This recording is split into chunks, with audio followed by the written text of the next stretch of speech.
Subscribe Sri Chakra TV, like and share. हर नमः पार्वतीपतये हर हर महादेव हर వేములవాడ శ్రీ రాజరాజేశ్వర పాహి మాం ప్రభో.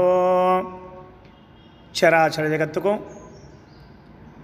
శ్రీ రాజరాజేశ్వరి సహిత శ్రీ రాజరాజేశ్వరుడి యొక్క సంపూర్ణ అనుగ్రహం ఎల్లప్పుడూ ఉండాలని శ్రీచక్ర టీవీ ప్రార్థిస్తుంది.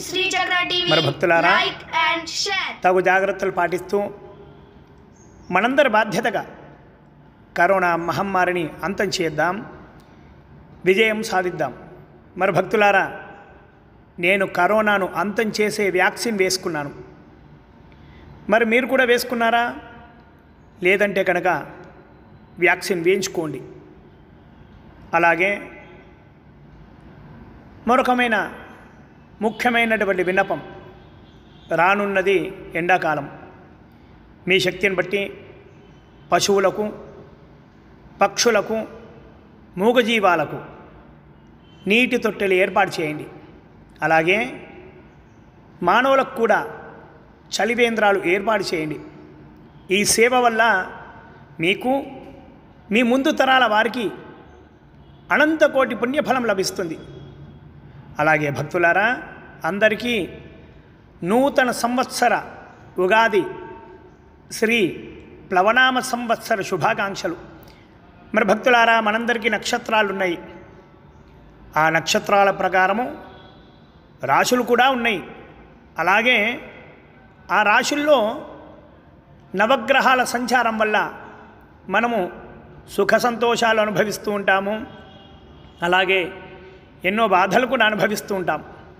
ఈ నవగ్రహ సంచారం మనకు జ్యోతిష్య శాస్త్రజ్ఞుల వల్ల, వారు రచించిన పంచాంగాల వల్ల మనకు తెలుస్తుంది. అలాగే దేశం మరియు రాష్ట్రం పరిస్థితులు కూడా మనకు పంచాంగం వల్ల తెలుస్తాయి.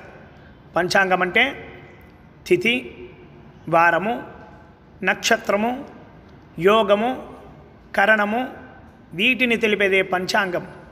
మరి ఈ పంచాంగంతో ఈ సంవత్సర ఫలితాలు ఎలా ఉన్నాయో ఒక్కసారి తెలుసుకుందాం. ఈ ప్లవనామ సంవత్సరంలో నవనాయకులకు 3 ఆధిపత్యాలు శుభగ్రహాలకు, అలాగే 6 ఆధిపత్యాలు పాపగ్రహాలకు వచ్చుట చేత కేంద్రం మరియు రాష్ట్ర ప్రభుత్వాల మధ్య కొద్దిగా మధ్యస్థంగా ఉంటుంది. గోష్ఠా ప్రాపకుడు, గోష్ఠా బహిష్కర్త మరియు పశుపాలకుడు యముడు అగుట వలన పాలు తక్కువగా లభిస్తాయి. స్వల్ప వృష్టి, పశువులకు కొద్దిగా నష్టం కూడా కలుగుతుంది. ఆర్థిక శాస్త్ర సాంకేతిక రంగాలలో అభివృద్ధి మాత్రము అద్భుతంగా ఉంటుంది. మన దేశానికి నూతన ఆయుధాలు ఏర్పాటు చేసుకుంటాం. దేశ సరిహద్దుల్లో యుద్ధ వాతావరణం ఉంటుంది. కేంద్ర రాష్ట్ర ప్రభుత్వాలు నూతన చట్టాలు తెస్తారు, నూతన పరిశ్రమలు కూడా నెలకొల్పుతారు, అనేక సంక్షేమ పథకాలు కూడా తెస్తారు మనందరి కోసం. కేంద్ర ప్రభుత్వం వారు వ్యవసాయ రంగంలో అనేక కొత్త మార్పులు కూడా తెస్తారు. ప్రజలందరూ కూడా లోక కళ్యాణార్థం యజ్ఞయాగాదులు, క్రతువులు అనగా పూజలు చేస్తారు. ప్రకృతి వైపరీత్యాలు కూడా ఈ సంవత్సరం కొద్దిగా ఎక్కువే. అలాగే నవనాయకులు, పాలకులు ఎవరో ఒక్కసారి తెలుసుకుందాం. ప్లవనామ సంవత్సర రాజాది నాయకులు: రాజు కుజుడు, మంత్రి బుధుడు, సైన్యాధిపతి కుజుడు, సస్యాధిపతి శని, ధాన్యాధిపతి గురువు, అర్ఘ్యాధిపతి కుజుడు, మేఘాధిపతి కుజుడు, రసాధిపతి చంద్రుడు, నీరసాధిపతి శుక్రుడు. మరి ఈ నవనాయకుల యొక్క ఫలాలు కూడా ఒక్కసారి తెలుసుకుందాం. ఈ సంవత్సరము రాజు కుజుడు. కుజుడు రాజు అయినందువలన వేసవకాలంలో ఎండలు అప్పుడప్పుడు తీవ్ర రూపం దాలుస్తాయి. అగ్ని ప్రమాదాలు కూడా అధికంగానే ఉంటాయి. వస్తువుల ధరలు కూడా పెరుగుతాయి. వర్షాలు తక్కువగా ఉంటాయి. రాజకీయ నాయకులకు విభేదాలు చాలా ఎక్కువ అవుతాయి. రాజకీయ నాయకులకు ప్రభుత్వ అధికారులకు సమన్వయం లోపిస్తుంది. పనులు సరిగ్గా జరగవు. వాహన ప్రమాదాలు కూడా ఎక్కువగానే ఉంటాయి. సరిహద్దు ప్రాంతాల్లో యుద్ధ వాతావరణం ఉంటుంది. షేర్ మార్కెట్ మాత్రం చాలా లాభాల్లో ఉంటుంది. ఎరుపు రంగు పంటలు వేస్తే చాలా మంచిది. రైతులందరికీ కూడా మంచి లాభాలు గడిస్తారు. ప్రజలు ఆరోగ్య సమస్యలతో అధికంగా బాధపడుతుంటారు. రుణ బాధలు కూడా పెరుగుతాయి. దొంగల భయాలు కూడా పెరుగుతాయి. భూమి సారహీనమవుతుంది. వివాహాలు, సంతానాలు కూడా కొద్దిగా ఆలస్యం అవుతాయి. అలాగే ఈ సంవత్సరం మంత్రి బుధుడు మంత్రి అయినందువలన మంచి తెలివైన పరిపాలన జరుగుతుంది. శత్రుదేశాల పన్నాగాలకు ధీటుగా మన సైనికులు జవాబిస్తారు. సైనిక బలం కూడా పెరుగుతుంది. నూతన ఆయుధాలు కూడా పెరుగుతాయి. కేంద్ర రాష్ట్రాల మధ్య స్నేహం కూడా పెరుగుతుంది. క్రీడారంగం, కళారంగం ప్రోత్సాహం అధికంగా పెరుగుతుంది. పెసర్ల పంట, పచ్చ బఠానీ పంటలు దిగుబడిని చాలా ఇస్తాయి. లాభాలు కూడా ఇస్తాయి. కుట్రలు, కుతంత్రాలు పెరిగే అవకాశం కూడా ఉంది. ముందు జాగ్రత్తతో పనులన్నీ కూడా సరిదిద్దుకుంటారు. అంటే దూరదృష్టి కలుగుతుంది. వ్యాపారాలను కూడా చక్కగా పుంజుకుంటాయి. టెక్నాలజీ కూడా పెరుగుతుంది. బుద్ధికి అందరూ కూడా పదును పెడతారు. కొత్త ఆలోచనలు అన్నీ కూడా సఫలీకృతం అవుతాయి.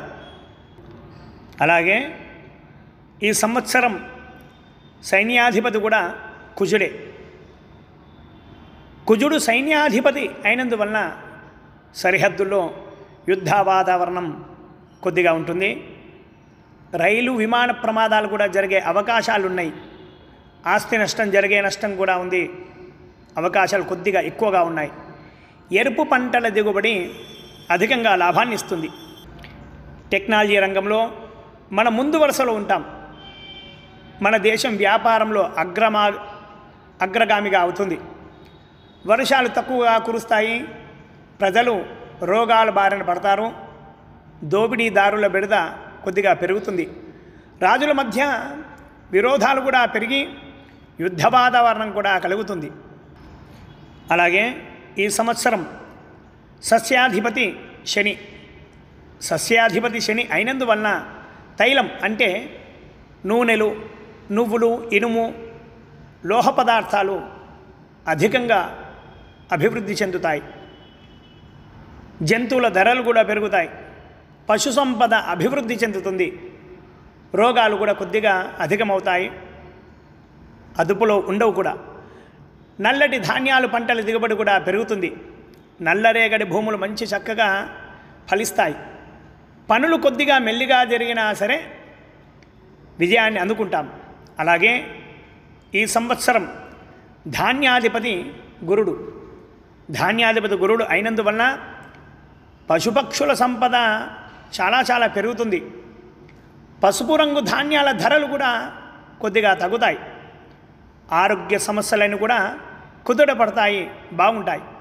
వ్యవసాయంలో నూతన విధానాలు అవలంబిస్తారు అందరు కూడా. వర్షాలు సకాలంలో పడతాయి.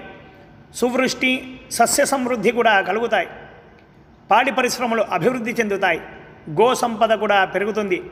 క్షీరం అనగా పాలు మనకు సమృద్ధిగా దొరుకుతాయి. ప్రజల్లో దైవారాధన పెరుగుతుంది. యజ్ఞయాగాలు కూడా పెరుగుతాయి. అలాగే ఈ సంవత్సరం అర్ఘ్యాధిపతి కుజుడు అర్ఘ్యాధిపతి అయినందువలన పంట పొలాలపై క్రిమికీటకాల ప్రమాదం కూడా పొంచి ఉంది. ఎరుపు పంటలు అధిక లాభాల్ని ఇస్తాయి.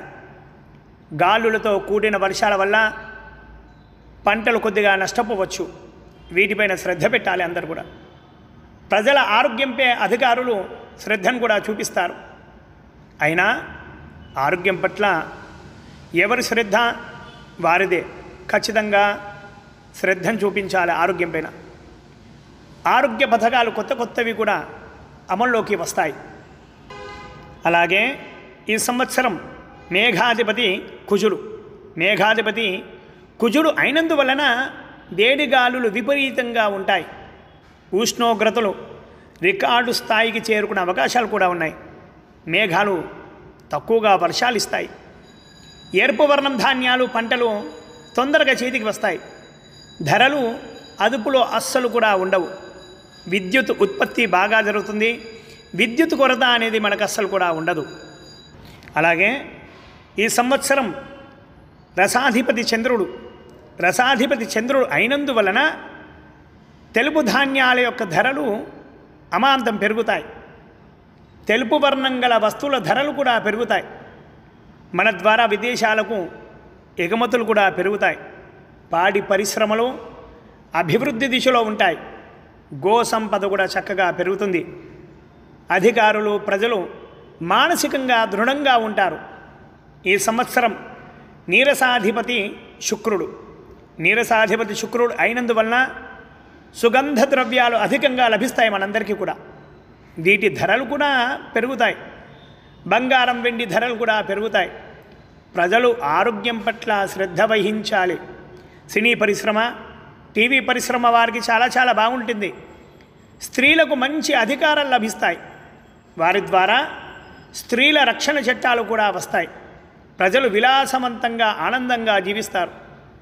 రాజకీయ నాయకులు వాళ్ళ సమస్యల వల్ల వారి పదవులను త్యాగం చేస్తారు. వస్త్రాల ధరలు కూడా పెరిగే అవకాశాలున్నాయి.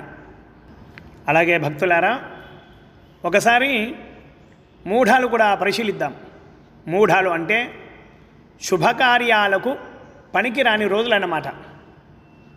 ఏప్రిల్ 13, 2021 మంగళవారం నుండి చైత్ర బహుళపాడ్యమి, చైత్ర పౌర్ణమి మరుసటి రోజు బుధవారం నుండి తేదీ ఏప్రిల్ 28, 2021 వరకు శుక్రమూఢమి. ఆ తర్వాత జనవరి 1, 2022 మార్గశిర బహుళ చతుర్దశి శనివారం నుండి పుష్యమాసం శుద్ధ నవమి జనవరి 11, 2022 మంగళవారం వరకు శుక్రమూఢమి. ఆ తర్వాత ఫిబ్రవరి 24, 2022 గురువారం మాఘమాసం బహుళ అష్టమి నుండి ఫాల్గుణ మాసం బహుళ నవమి మార్చి 26, 2022 శనివారం వరకు గురుమూఢమి. అలాగే భక్తులారా, వాస్తుకర్తరి కూడా ఒకసారి చూద్దాం. చైత్ర బహుళ అష్టమి తేదీ మే 4వ తారీఖు 2021 మంగళవారం నుండి ప్రారంభమై చైత్ర బహుళ చతుర్దశి మే 10, 2021 సోమవారం వరకు డొల్లు కర్తరి. అలాగే చైత్ర బహుళ అమావాస్య తేదీ మే 11, 2021 మంగళవారం నుండి ప్రారంభమై వైశాఖ బహుళ తదియ మే 29, 2021 శనివారం వరకు వాస్తుకర్తరి. ఇక్కడ ముఖ్యమైనటువంటి విషయం, వాస్తుకర్తరి ఉన్నప్పుడు మట్టి పనులు, శిలల పనులు, నూతన గృహారంభము పనికిరావు. అలాగే చెట్లు నరుకుట, బండలు కొట్టుట అసలు కూడా పనికిరాదు. ఒక్కటి నూతన గృహప్రవేశం మాత్రం చేసుకోవచ్చు. అలాగే భక్తులారా, ఈ సంవత్సరం పుష్కరాలు ఏ నదికి వచ్చాయో ఒకసారి తెలుసుకుందాం. కార్తీక మాసం బహుళ పాడ్యమి నవంబర్ 20, 2021 శనివారం రోజున పగలు 11:37 బృహస్పతుల వారు కుంభరాశిలోకి ప్రవేశిస్తారు. తేదీ నవంబర్ 21, 2021 ఆదివారం నుండి డిసెంబర్ 2, 2021 గురువారం వరకు సింధూ నది పుష్కరాలు. ఈ పుష్కర రోజులలో సింధూ నదిలో స్నానాలు చేయట, పిండ ప్రదానం, దాన ధర్మాలు చేసినచో పితృదేవతల అనుగ్రహం ఖచ్చితంగా మనకు లభిస్తుంది. అలాగే పితృదోషాలు ఉంటే కనుక తొలగిపోతాయి. పితృదేవతల ఆశీస్సులే మనకు శ్రీరామ రక్ష. అలాగే భక్తులారా, గ్రహణాలు ఏమున్నాయో ఒక్కసారి చూద్దాం. మన భారతదేశంలో గ్రహణాలు అస్సలు లేవు. పద్ధతులు పాటించాల్సిన అవసరం కూడా లేదు. ఒక్క గ్రహణం ఉంది, అది సంపూర్ణ చంద్రగ్రహణం. వైశాఖ పౌర్ణమి మే 26, 2021 బుధవారం రోజున కేతుగ్రస్త సంపూర్ణ చంద్రగ్రహణం. ఈ గ్రహణం సూర్యాస్తమయం కంటే ముందే పూర్తి అవుతుంది. ఇలా ఆగుట వలన మనకు అస్సలు కూడా కనిపించదు. కలకత్తా, గౌహతి మొదలగు ఈశాన్య ప్రాంతాల్లో ముగింపు సమయాన 10 నిమిషాలే కనిపిస్తుంది. ఈ గ్రహణం సాయంత్రం 6:22 ముగుస్తుంది. కలకత్తాలో చంద్రోదయం సాయంత్రం 6:17 అక్కడ 7 నిమిషాలు మాత్రమే కనిపిస్తుంది. గౌహతిలో చంద్రోదయం సాయంత్రం 6:08 అక్కడ 14 నిమిషములు మాత్రమే కనిపిస్తుంది. అయినా సరే ఆ ప్రాంతీయులకు, మిగతా ప్రాంతాల వారికి కూడా భారతదేశానికి గ్రహణ నియమాలు పాటించాల్సిన అవసరము అస్సలు లేదు. అలాగే రెండవ గ్రహణం పాక్షిక సూర్యగ్రహణం. వైశాఖ బహుళ అమావాస్య జూన్ 10, 2021 గురువారం రాహుగ్రస్త పాక్షిక సూర్యగ్రహణం. ఈ గ్రహణం మనకు కనిపించదు, మన భారతదేశానికి అస్సలు లేదు. ఇది ఎక్కడుందంటే ఉత్తర అమెరికా మరియు యూరోప్లోని కొన్ని దేశాలలో మరియు ఆసియాలోని కొన్ని దేశాలలో మాత్రమే కనిపిస్తుంది. కెనడా, గ్రీన్లాండ్, రష్యాలలో కంకణాకార సూర్యగ్రహణం కనిపిస్తుంది. మన దేశంలో ఎక్కడా కూడా కనిపించదు. ఎటువంటి నియమాలు పాటించాల్సిన అవసరం లేదు. ఇక మూడవది పాక్షిక చంద్రగ్రహణం. కార్తీక పౌర్ణమి నవంబర్ 19, 2021 శుక్రవారము రాహుగ్రస్త చంద్రగ్రహణం. ఈ గ్రహణము భారతదేశంలో ఎక్కడా కూడా కనిపించదు. నియమాలు పాటించాల్సిన అవసరం లేదు. ఇక నాలుగవది సంపూర్ణ సూర్యగ్రహణం.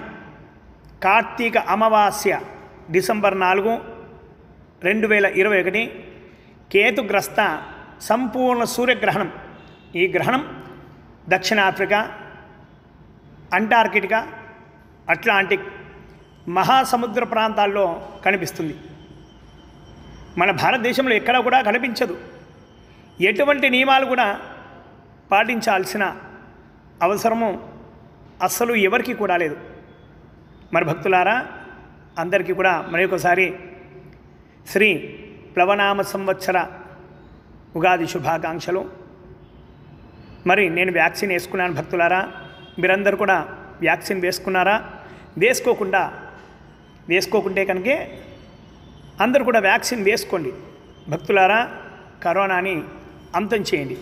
హర నమ పార్వదేవదయే హర హర మహాదేవ హర శంభో శంకర శ్రీరాజరాజేశ్వర పాహి మాం పాహి మాం పాహి మాం ప్రభో. Subscribe Sri Chakra TV, like and share.